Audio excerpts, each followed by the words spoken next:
Imagine waking up after 3 straight days of rain. Your clothes are wet, your shelter is leaking, the ground beneath you has turned into mud, and now you have to find food. You have no waterproof jacket, no dry house, no heater, no weather app telling you when the storm will end. Now imagine that this isn't a bad weekend. It's your life. For ancient humans, rain wasn't something that canceled plans. It was part of the environment they had to understand, predict, and survive.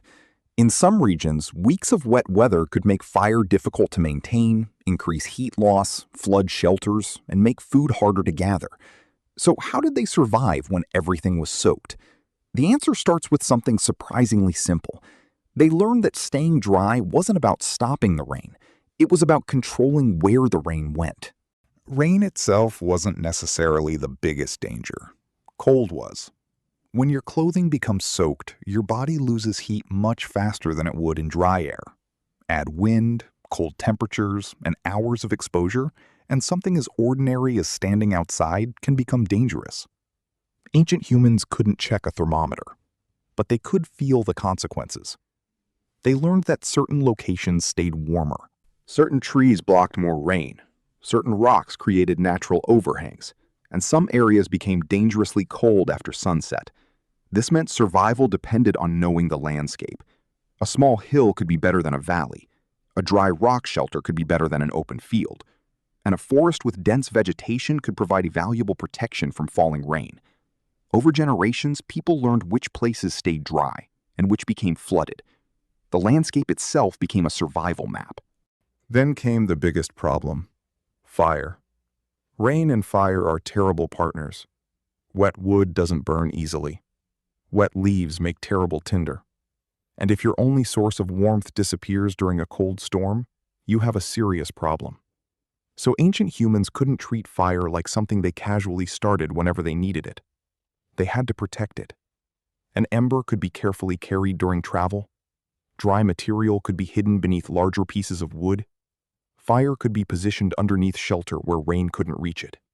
And someone could be responsible for keeping the flames alive while everyone else slept or worked. The reference evidence describes ancient groups treating fire as something continuously maintained, with people tending and protecting it rather than simply restarting it whenever necessary. Think about how important that is. If your fire goes out today, you can use a lighter. If an ancient fire went out during a cold, wet night, restarting it could be extremely difficult. So keeping an ember alive wasn't just convenient. It could mean surviving until morning. But fire alone wasn't enough. It needed somewhere to live.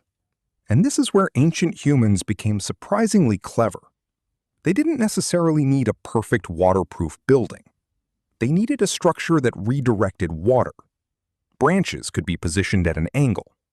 Leaves could be layered over one another. The upper layer caught the rain and sent it downward. The next layer caught what remained. Then the next. It was essentially the same basic principle used by a roof today. Make water move away from you instead of through you. Archaeological evidence indicates ancient humans deliberately constructed shelters, including structures designed to shed water, while later groups built more substantial shelters using hides, bones, branches, and other available materials. And here's the important part. They didn't need to understand engineering. They only needed to notice what worked. If one shelter leaked, they changed it. If water entered from one direction, they blocked that side.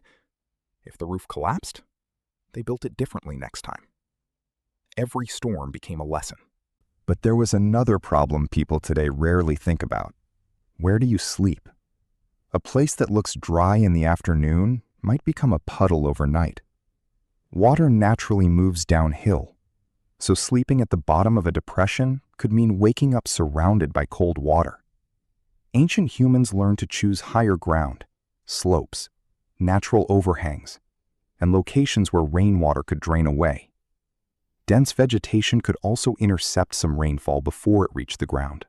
Imagine 2 camps. One is in a beautiful flat valley. The other is on a slightly elevated slope. The valley looks comfortable until the rain begins.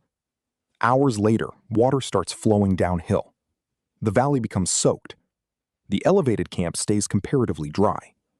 That tiny difference could determine whether a group wakes up merely uncomfortable or cold, wet, and surrounded by water.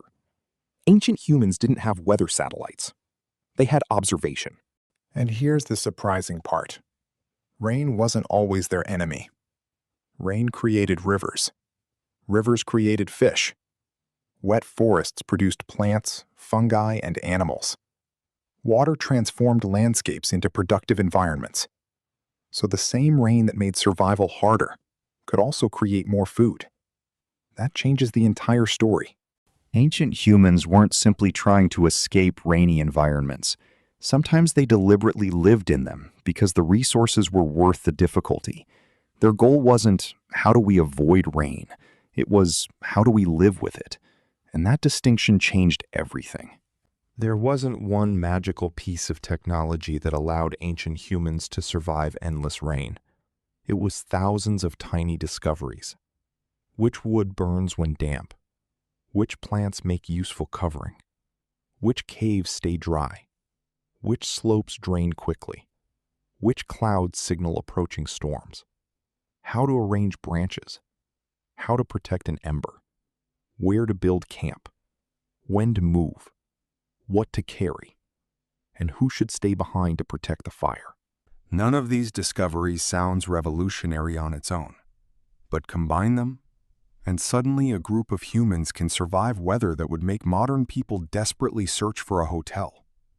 Knowledge accumulated from one generation to the next, turning practical observations about rain, shelter, fire, and landscape into a survival system. Ancient humans didn't defeat the rain. They adapted to it. They built shelters that redirected water. They protected fire instead of constantly rebuilding it. They chose landscapes that drained quickly. They used hides, vegetation, wood, and natural formations to create barriers against the weather. And most importantly, they remembered. One person discovered something. Another improved it. Their children learned it. Their grandchildren improved it again. After thousands of rainy nights, humanity had accumulated something more powerful than waterproof clothing: experience. Today, we see rain as an inconvenience. For ancient humans, it was part of the environment itself. And every time the sky opened, they already knew what to do. Because when everything outside was soaked, survival belonged to the people who knew how to stay just a little bit drier.